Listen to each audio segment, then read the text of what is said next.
This is like the cutest sleeping animation ever, but it's also kind of driving me crazy because Tippy's not on Bowser's head.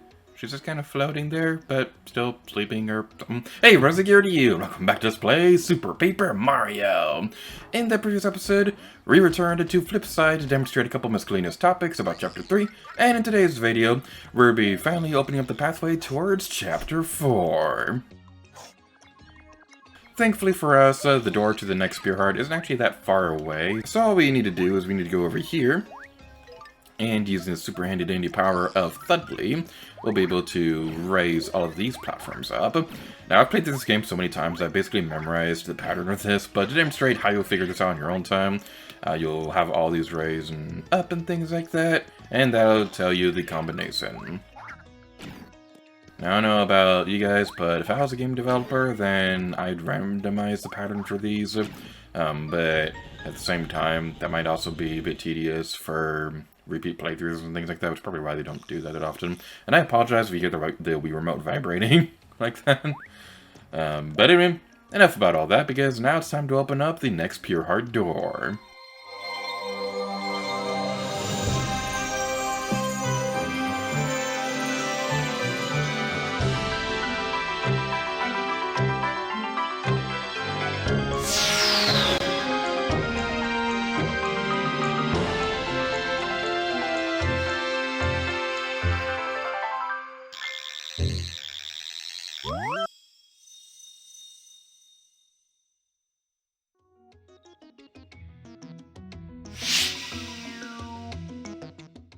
In my notes, I told myself to let Bowser open that one because he hasn't been able to open up a door yet, and we kind of forgot, so we'll let Bowser open up the next one, so everything will be right with the world.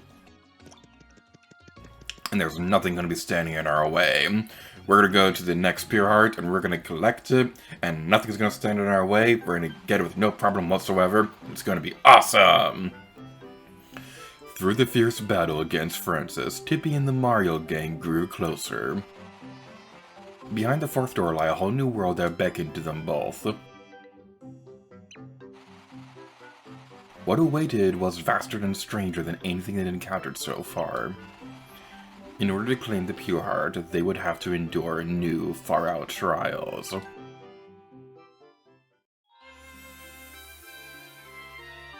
Chapter 4-1 Into Outer Space!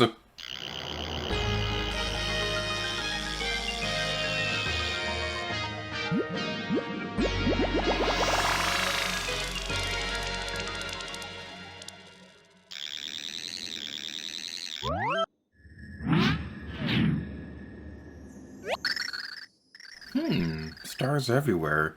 I believe we're in outer space. Almost certainly. What troubles you, Mario?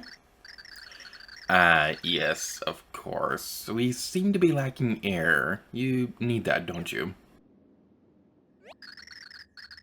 Oh, gracious me. What am I to do? Well, let's see. Then, well, but, so... No!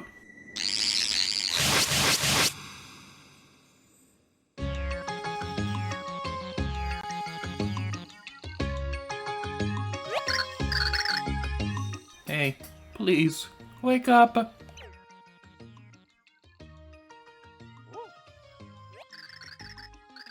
You're right, aren't you? Oh, thank goodness. I don't really know how I got us out of there. It just sort of happened. We won't ask out there as we are. Perhaps we should ask Merlin's advice. Well, we can't get the Pure Heart quite yet. It's really weird that we can't, because Super Mario Galaxy came out around the same time this game did, and Mario was in space perfectly fine in that game.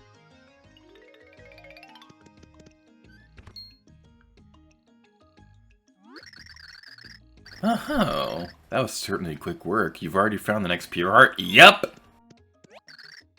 No, Merlon. That door led us straight into outer space. Space?! Oh, I imagine that was an unwelcome surprise. Yes, there was no air, so Mario and his friends couldn't breathe. What do we do?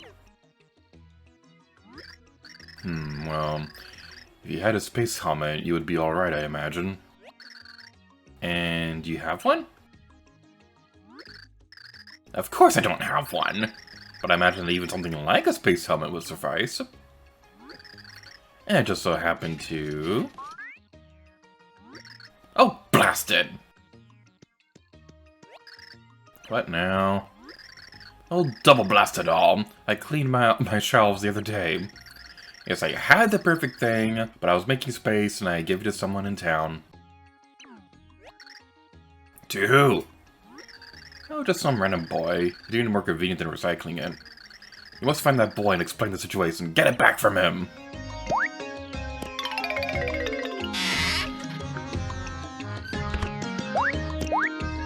So the area that we'd like to go to next, if we want to go over this way, towards this elevator. Now, I remember my first playthrough, I couldn't find this kid.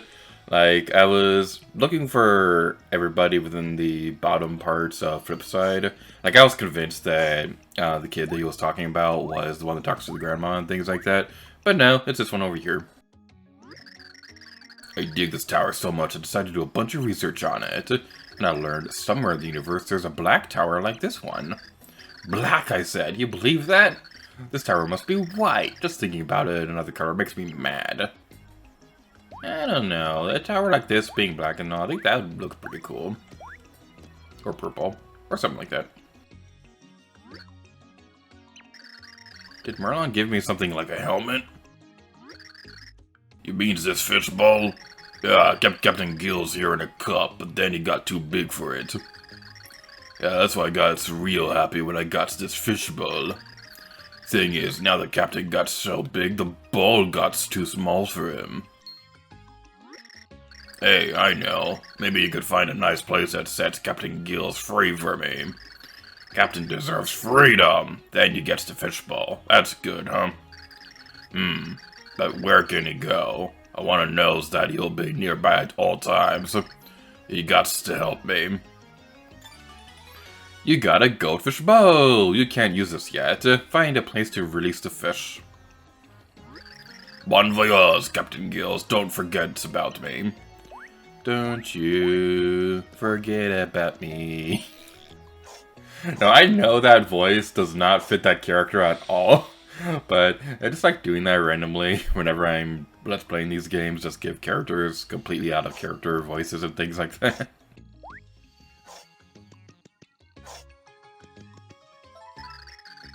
This looks like a good spot to race the captain. Race the goldfisher? No!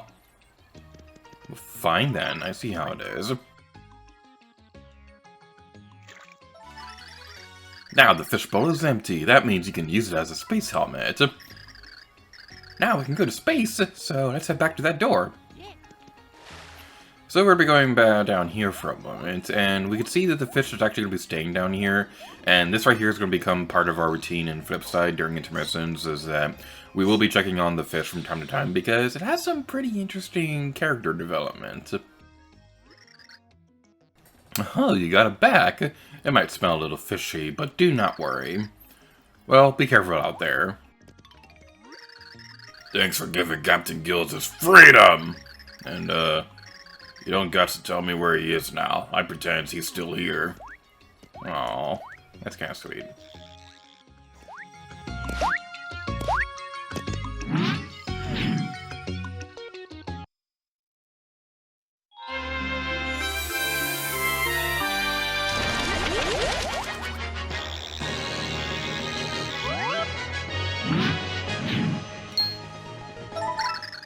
Want to use the helmet? No!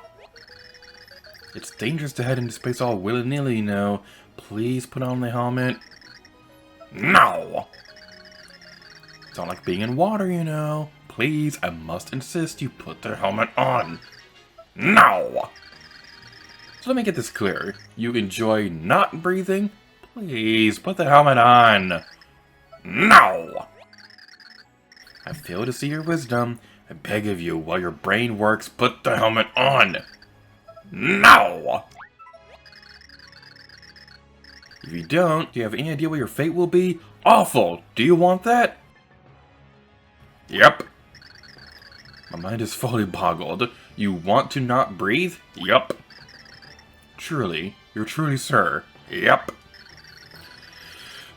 Who is stupider, you or me, for listening to you? No more. Goodbye.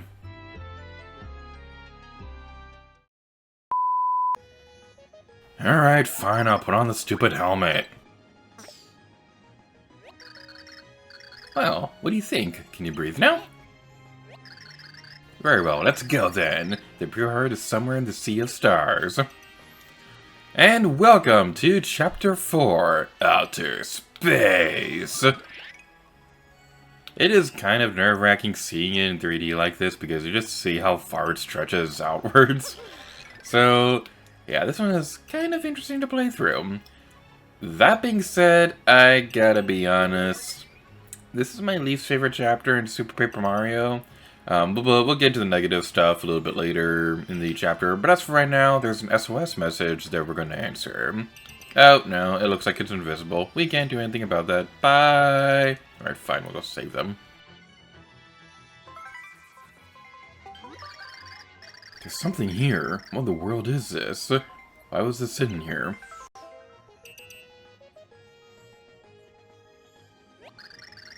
Is this a spaceship? Looks rather like it.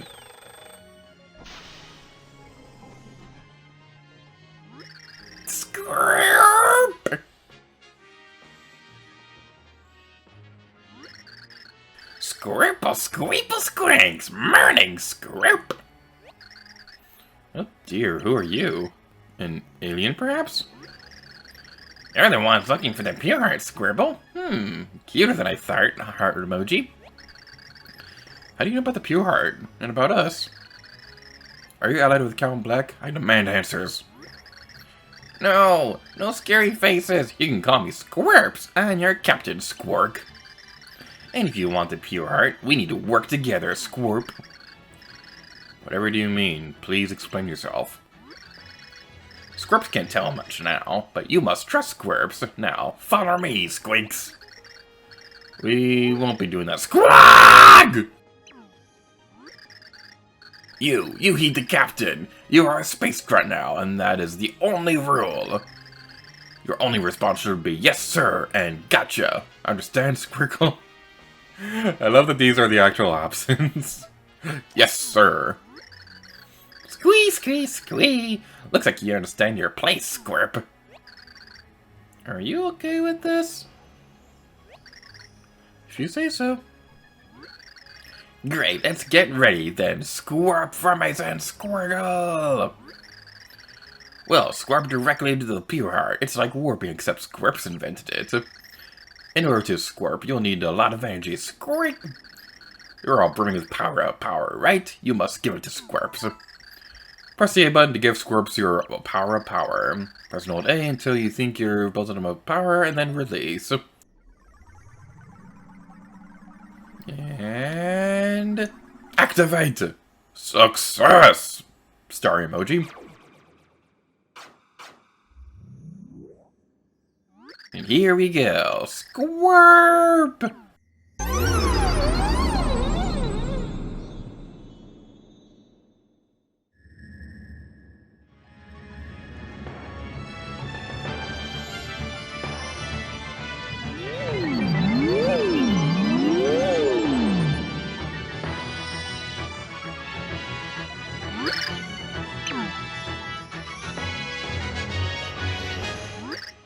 We're not even close to our destination, Squoops. Is all the power you have, Squirp? Good for nothing space grunt. Squirps was an idiot for thinking you had more. Well, good for the things have their own good for nothing ways of moving. Squank. There's a way to go before you reach the pure heart. You must space swim. Press the 2 button to shoot enemies with my squirt goo beam. Squirp fire, space grunt. Charge! And this area basically becomes like not exactly an on-rail shooter, but it's kind of similar. It's exactly the same, but totally different. You can even fire in 3D. Now, the downside is that we can't move up and down when we're in 3D, so there's not really going to be a whole lot of reason for us to be going into 3D like that. So this is definitely an area that was built more with 2D gameplay in mind. That's a Jellian. I love this name. It is a strange gelatinous creature that floats about in space. Max HP is 4 and attack is 2. It drifts lazily towards potential morsels. It moves slowly, so watch it carefully and you should be able to avoid it. Alright then, so I believe this is the area that I'm thinking of. There is only one catch card that we can find out in the level in this world. And I believe it's going to be behind here. No, it isn't. I was lied to. It's behind one of these rocks, so we're just going to look for it. It might be this one, actually. No, it's the one off in the distance over there. We'll find it eventually. We got some more Jellions over here. These kind of look like more cutesy versions of Metroids, honestly. So that's kind of interesting. We gotta be a little bit higher from that. Let's go over here and go this way. A photon card. I don't remember what the photons look like. So go over here and there's a save block that might be noteworthy. I don't remember that much about this level beyond this point, honestly. Like, to be completely honest, I did not practice whatsoever for this chapter. That's definitely going to be a change between episodes, but I was recording the previous episodes, and I felt like I was on a pretty good roll for recording stuff, so I wanted to continue onwards and things like that, because this game is fun, darn it. Alright, that's a photon, okay? That photon is a space organism that is orbited by small blue particles. Max HP is 8 and attack is 2. When it senses danger, it shouldn't be much of a problem unless you get surrounded by them. Yeah, they're honestly not difficult at all. It's just that they can be a bit of a nuisance if there's a lot of them in the area, but thankfully there aren't too many instances where that becomes a thing. I see that, and then there's 2 of them right there. Alright, so now there are 2 things right here. Whatever are we going to do?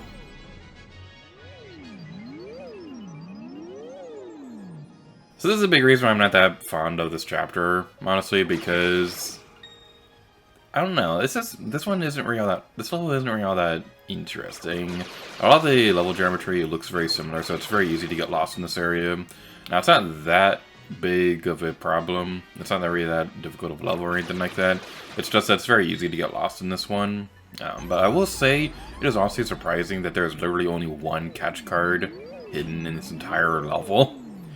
Because there's all these alternate paths and things like that, so you'd think there'd be more than one. But that's not the case, as far as I can tell. I might be wrong about that. These are new enemies. It's a Warpid, a being of pure energy that can warp through space. Maximum HP is 10 and attack is 2. It will pursue any new discovery. Don't allow yourself to be memorized by slowly indulating lines. I don't know what indulating means. Wait. There's a second catch card here. What the heck? Oh, it's catch card SB. Alright, so that's not exactly the same thing.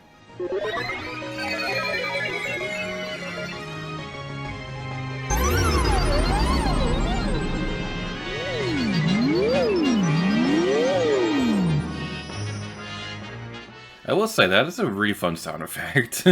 It's like. I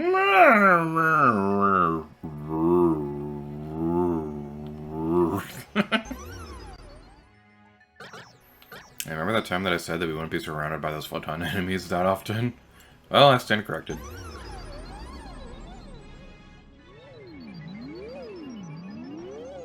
Back near that area where we got the catch card SP, I believe this is where we need to go next. Now, I'm kind of regretting not practicing for this chapter because I'm completely lost now. It's been forever since I played through this chapter, so that's something that's not really all that great. Ah, I go backwards. I knew that. So we go backwards towards this area, and then we can activate this warp area thingy. I love the coloring of those portals. It just looks so cool. It reminds me of those, I have no idea what they're called, but it reminds me of those, like, glass illusion thingies that kind of do a similar effect. I don't remember off the top of my head what the effect is called. How do you ground pound in space? That's honestly kind of interesting. Like, literally, how do you ground pound in space? I guess I probably should also demonstrate what the other characters look like. So we go through here, and I gotta say, this hairstyle for Peach looks so cute. Now she has a ponytail with the helmet and things like that. It's just so adorable. And what's even better, probably, is Bowser. Like, this head should not be able to fit in that thing, but it does because it miraculously changes size and things like that. Now, I think Peach definitely looks the most adorable with the helmet and things like that, so we're probably going to be playing as her for a little bit longer. Now, what we're looking for next is a warp pipe, because we saw something like that not too long ago. And... or we can end the level right now. Man, this level's underwhelming.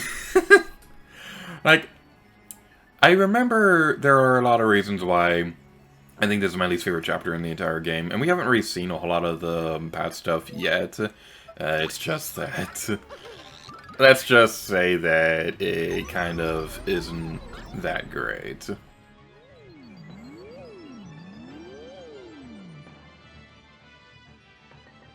And these constellations are conveniently going to block us from going any further, so all we can do in this area is go down the warp pipe.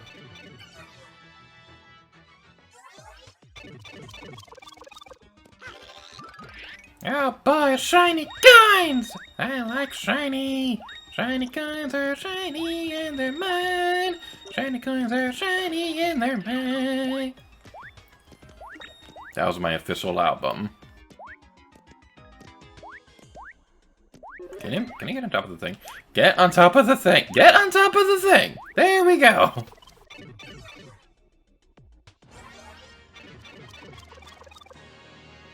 So I mentioned earlier that Chapter 4 is my least favorite chapter in Super Paper Mario. We haven't really seen a lot of the more negative stuff in this chapter yet. Like I did mention before that it can be pretty confusing going through this area. But we'll see more of why I'm not that fond of this place a little bit later. But I'm going to try not to be too negative about this because I know it's not really that fun listening to somebody be negative for a long time. But that is it. That is Chapter 4-1 in its entirety. Honestly, kind of an underwhelming level. There wasn't that much to this one. But, I would take care of all. Can we activate this with Squirps? Again, ground pounding in space. How is that possible? That doesn't work. We have to do this. I see how it is. So, I'm taking care of all that for this video off here. So thank you all so much for watching this episode of Super Paper Mario. Until next time, made gear to you. Oh yeah.